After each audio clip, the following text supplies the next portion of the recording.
ကျောင်းဆက်တက်ချင်ပေမဲ့မိခင်ဖြစ်သူကရွာကလူမိုက်ဝမ်းနဲ့အတင်းပေးစားမလို့လုပ်နေတာကြောင့်မင်းသမီးလေးဟာမြို့ပြစီကိုအသေးအတန်ထွက်ပြေးလာခဲ့ပါတယ်လမ်းမှာတွေ့ရကားတစ်စီးကိုအတင်းထားပြီးကူညီဖို့တောင်းဆိုခဲ့ရမှာအဲ့ဒီကားပိုင်ရှင်ကတော့ရုပ်ချောပြီးအရှိန်ဝါရှိတဲ့ကုမ္ပဏီကြီးရဲ့ဒါရိုက်တာကူဟန်ဆောင်ဖြစ်နေခဲ့ပါတယ်မင်းသမီးလေးဟာဘေးကင်းသွားတာနဲ့ကားပေါ်မှာတင်အိပ်ပျော်သွားခဲ့ပြီးနိုးလာတဲ့အခါကားကအဖြစ်သူ့မရှိတဲ့ပိုက်ဆံအကုန်နဲ့ရွာကထွက်တဲ့မုန်းတွေကိုပေးကဘတ်စကားဆက်စီးဖို့ဆင်းသွားခဲ့ပါတယ်မြို့ကိုရောက်တဲ့အခါကျောင်းလာခအတွက်ရွာ9000လိုအပ်နေတာကြောင့်မင်းသမီးလေးကအတိမတယောက်ရဲ့အကူအညီနဲ့ကျောင်းကျွန်းမျိုးရဲ့နမေကြီးကလပ်တစ်ခုမှာစားပွဲထိုးလို့ဝင်လုပ်ခဲ့ပါတယ်တိုက်ဆိုင်ပဲအဲ့ဒီနေ့မှာပဲမင်းသားကူဟန်ဆောင်ဟာအဖွားဖြစ်သူအတင်းစီစဉ်ပေးတဲ့ကလပ်ကစူပေါင်းမျက်စိမိတ်ချင်းတွေ့ပွဲကိုစိတ်မပါပဲတက်ရောက်နေခဲ့တာပါအဲ့ဒီပွဲမှာမင်းသားနဲ့မင်းသမီးပြန်ဆောင်ကြပြီးမင်းသားကသူမကိုမှတ်မိသွားကဘေးနားကမိန်းကလေးတွေကိုဖယ်ခိုင်းပြီးမင်းသမီးကိုပဲသူ့ဘေးမှာနေဖို့ရွေးချယ်ခဲ့ပေမဲ့မင်းသမီးကတော့သူမဟာစားပွဲထိုးတက်ပဲဖြစ်ပြီးအဖော်တောက်ပေးတဲ့မိန်းမမဟုတ်ကြောင်းညင်းဆိုကထွက်သွားခဲ့ပါတယ်။တစ်ချိန်တည်းမှာပဲအခွင့်အရေးသမားမိန်းကလေးအကြီးယာကမင်းသားကူဟန်ဆောင်ရဲ့စီးစိမ်ကိုမတ်မောပြီးမူးနေတဲ့မင်းသားကိုဟိုတယ်ခန်းထဲခေါ်သွားကထောင်ချောက်ဆင်ဖို့စူးစမ်းခဲ့ပေမဲ့မင်းသားရဲ့သူငယ်ချင်းတခင်လေးချန်က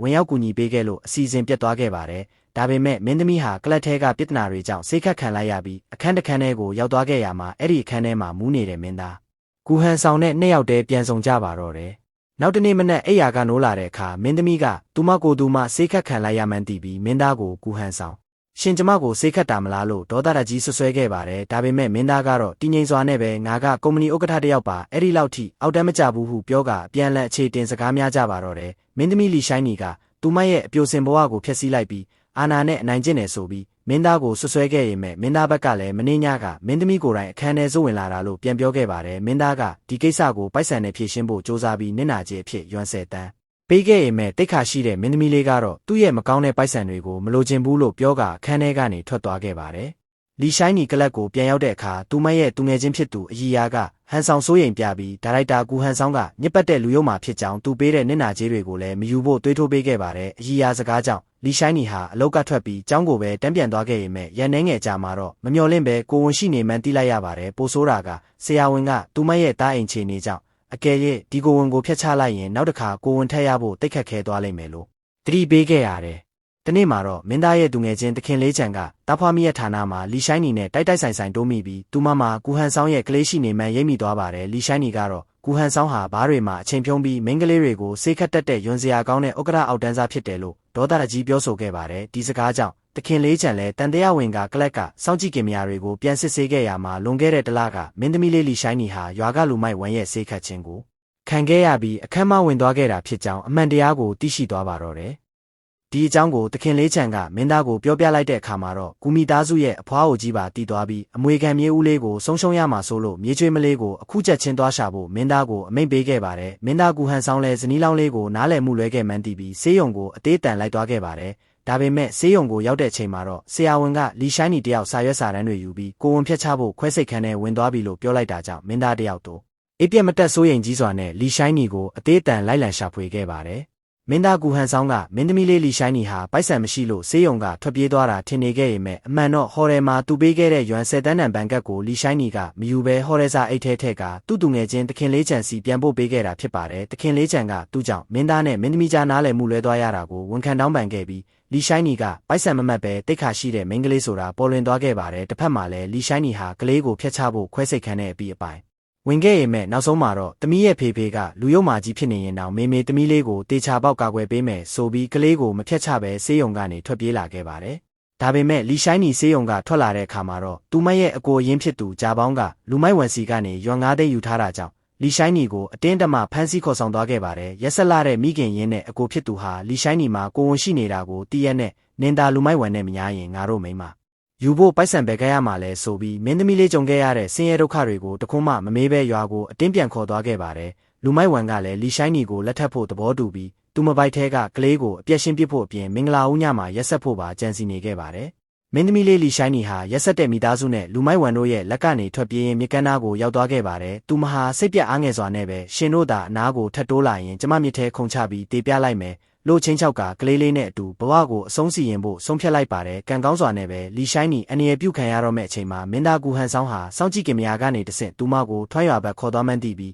ရဟတ်ရင်နဲ့အချိန်မီအပြေးလွှားရောက်ရှိလာခဲ့ပါတယ်မင်းသားကူဟန်ဆောင်ဟာမြေကမ်းနားမှာလီရှိုင်းနီကိုမြင်ချင်းပဲတောင်းပန်ကဒါငါပြစ်တွေပါမင်းကိုငါဖြေတစ်ခုပြန်ပေးပါမယ်လို့အသေးတန်တောင်းပန်ခဲ့ပါတယ်မင်းသားက သူမကကိုအုပ်စုဥက္ကဋ္ဌရဲ့ဇနီးပဲတစ်ခုခုဖြစ်ရင်မင်းတို့အားလုံးအသက်နဲ့ရော်ရမယ်လို့ကာကွယ်ပေးပြီးလီရှိုင်းနီရဲ့လက်ကိုဆွဲကဒီတခါတော့ငါဘယ်တော့မှလက်လွတ်မှာမဟုတ်တော့ဘူးလို့ကတိပေးခဲ့ပါတယ်ဥက္ကဋ္ဌကြီးကူဟန်ဆောင်ရဲ့တကယ်ရှိန်ဝါကိုမြင်သွားတဲ့လီရှိုင်းနီရဲ့မိခင်နဲ့အကိုဖြစ်သူကြာပေါင်းတို့ဟာကြောင့်လက်နှကြားနဲ့ရောက်ဖကြီးလို့ခေါ်ကာပြစ်တွေကိုအပြန်လန်လွှဲချပြီးခွင့်လွတ်ဖို့တောင်းပန်ကြပေမဲ့မင်းသားကတော့သူတို့ကိုမိသားစုဖြစ်ဖို့မတန်ဘူးလို့ပြောကာတန်ခတ်လိုက်ပါတော့တယ်မင်းသမီးလေးလီရှိုင်းနီကိုမြေကမ်းနားမှာကယ်တင်ပြီးတဲ့နောက်မင်းသားကူဟန်ဆောင်ဟာသူမကိုရက်ဆက်စွာနှိပ်စက်ပြီးမူဒိန်းချင်းဖို့စ조사ခဲ့တဲ့လူမိုက်ဝံကိုလက်ထောက်လက်ဖွန်အားအပြက်ရှင်းပစ်ဖို့အမိန့်ပေးခဲ့ပါတယ်တစ်ဖက်မှာလည်းလီရှိုင်းနီရဲ့သွေးအေးလာတဲ့မိခင်နဲ့အကိုဖြစ်သူကြာပေါင်းတို့ကိုကူအုပ်စုရဲ့လူတွေကကောင်းကောင်းကြီးပညာပေးခဲ့ပါတယ်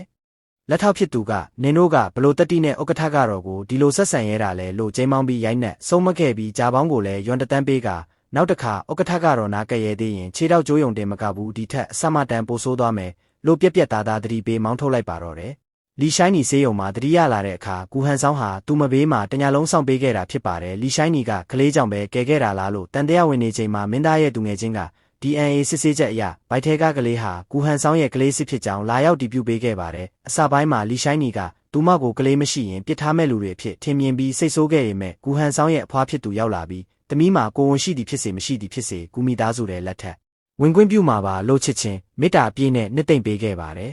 အခုကစားပြီးငါကလေးကိုဘသူ့ကိုမှအထီးခိုက်မခံတော့ဘူးပြီးတော့မင်းကိုလည်းဘသူမှမနာကျင်စေရဘူးလို့ကတိစကားဆိုခဲ့ပါတယ်ဒါပေမဲ့လီရှိုင်းနီကပထမဆုံးညမှာကူဟန်ဆောင်ကိုယ်တိုင်ဆေးခတ်ခဲ့တာလို့အထင်လွဲနေစေဖြစ်ပါတယ်ထိုချိန်မှာပဲဖြစ်ရမှန်ကိုသိရှိစေရန်အဲ့ဒီနေ့ကလီရှိုင်းနီရဲ့ဖြော်ရည်တဲ့ဆေးခတ်ခဲ့တဲ့ဟွန်လွတ်ခေါ်တဲ့တရားခံအစ်စ်ကိုဖန်ဆီးခေါ်ဆောင်လာပြီးလီရှိုင်းနီရှေ့မှာဒူးထောက်တောင်းပန်ခိုင်းခဲ့ပါတယ်လီရှိုင်းနီဟာထိုလူလက်ကနေရုံထွက်ပြီးကူဟန်ဆောင်ရဲ့အခန်းထဲအမှတ်မထင်ပြေးဝင်သွားခဲ့တာဖြစ်ကြောင်းအမှန်တရားပေါ်ပေါက်သွားခဲ့ပါတယ်မင်းသားပေါ်အထင်လွဲမှုတွေပြေလည်သွားခဲ့ရင်မဲ့တိတ်ခါရှိတဲ့လီရှိုင်းနီကကလေးကြ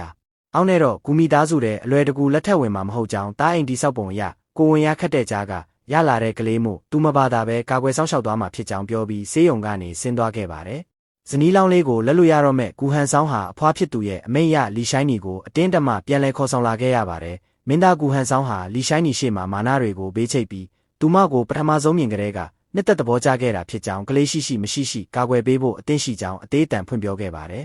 စီးပွားရေးလောကတစ်ခုလုံးကိုလှုပ်ခါနိုင်တဲ့ဘီလီယံ100တန်ဥက္ကဋ္ဌကြီးဟာမင်းကလေးတယောက်ကိုချစ်ရေးဆိုရမှာဦးကြောင်ကြောင်နိုင်လုံးလို့အဖွားဖြစ်သူကပင်ဝင်ရောက်ကူညီပေးခဲ့ရပါတယ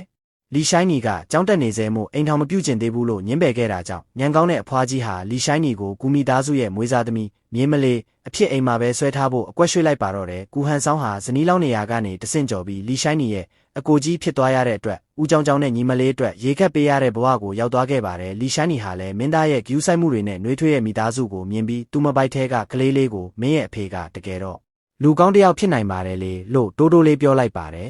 ကူမီသားစုရဲ့နှွေးထွေးရဲ့ကြိုဆိုမှုအောက်မှာလီရှိုင်းနီတယောက်မယုံနိုင်စရာကောင်းတဲ့ဂယူးဆိုင်မှုတွေကိုခံယူနေရပါတယ်အဖွားကူဟာလီရှိုင်းနီကိုမိသားစုဝင်တယောက်လိုသဘောထားပြီးကြောင်းတက်ဖို့ကအစအထူးပါမောက်ခတွေနဲ့အိမ်မှာပဲစာတင်နိုင်အောင်စီစဉ်ပေးခဲ့ပါတယ်လီရှိုင်းနီကတော့တာမန်မင်းကလေးတယောက်အနေနဲ့ပဲနေချင်တာကြောင့်ညှင်းဆန်ခဲ့ရင်မဲ့အဖွားကူရဲ့ချစ်ချင်းမေတ္တာအောက်မှာတော့အလျှော့ပေးလိုက်ရပါတယ်ဒီနေ့မှာတော့အဖွားကူဟာလီရှိုင်းနီကိုကုံတိုက်ခေါ်သွားပြီးပစ္စည်းမှန်သမျှကိုဈေးနှုန်းမကြည့်ပဲအကုန်သိမ့်ပိုက်ခိုင်းကကူမီသားစုရဲ့ဂွာစာအာနာနဲ့အချစ်ကိုပြသခဲ့ပါတယ်